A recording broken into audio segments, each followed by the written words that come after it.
Néanmoins, on éclaire l'Origène, on va dire, présentable, parce qu'il y a une phase d'Origène qui va faire l'objet des condamnations, en particulier du deuxième concile de Constantinople, le 5e œcuménique, au VIe siècle, et qui explique d'ailleurs pourquoi, dans certains textes du régime écossais rectifié, on fait allusion.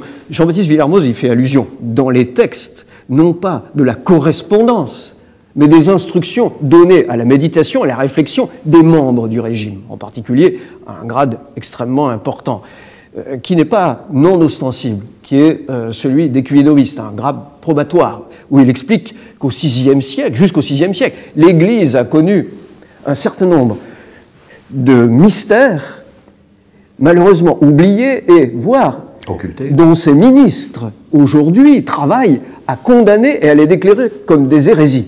Ce qui est intéressant, c'est que d'ailleurs Guénon, dans plusieurs textes, revient sur ce VIe siècle sans mentionner cette source, mais on a de bonnes raisons de penser qu'il y fait référence indirectement.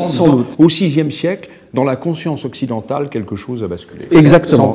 Sans pour autant se persuader que Guénon fut un spécialiste de la patristique. Parce que là, sujet glissant. Surtout pas. En tout cas, les thèses d'Origène portent sur quoi?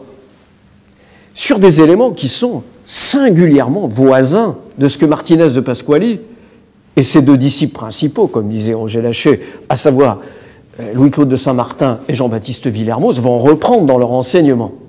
Alors, très rapidement, pour rappeler simplement, Villermoz, Saint-Martin, Joseph de Metz, on est à la charnière du XVIIIe et du XIXe siècle, et on fait appel à une forme de pensée, en l'occurrence Origène, qui va être à la fin du IIIe siècle. Fin du IIIe siècle. Bon, c'était juste pour simplement que chacun puisse se repositionner. D'accord. Alors, ils font référence à des concepts sans citer.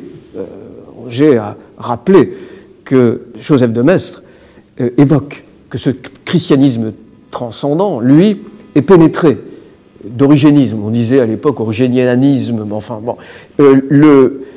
Le fait est que, néanmoins, Maistre réagit contre cette idée de gnose, puisqu'il lit les textes pour servir à l'histoire du jacobinisme de l'abbé Baruel, qu'il disait, mais en réalité, la Révolution française a été pensée, conceptualisée par une secte d'initiés nourris de gnosticisme, de gnose.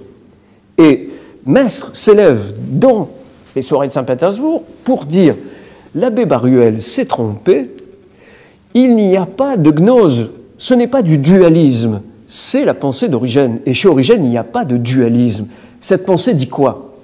Elle dit qu'avant la création, l'homme était configuré aux anges, était un esprit de nature angélique, et que suite à la chute, c'est-à-dire à son péché premier, sa désobéissance, il a été condamné à vivre, à pâtir dans un corps de matière.